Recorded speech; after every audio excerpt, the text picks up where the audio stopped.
أعوذ بالله من الشيطان الرجيم. بسم الله الرحمن الرحيم.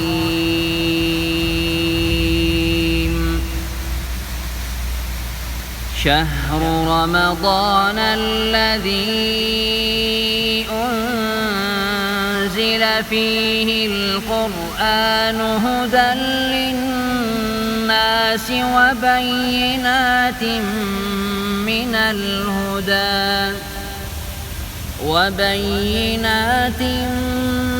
من الهدى والفرقان،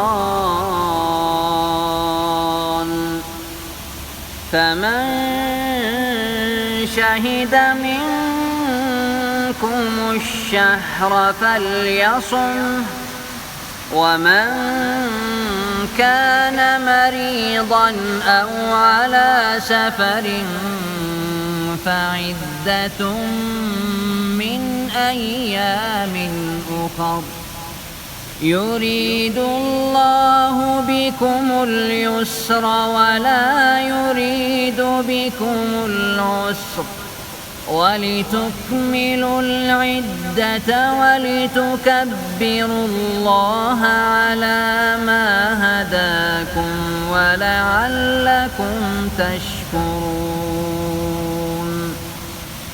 وإذا سألك عبادي عني فإني قريب،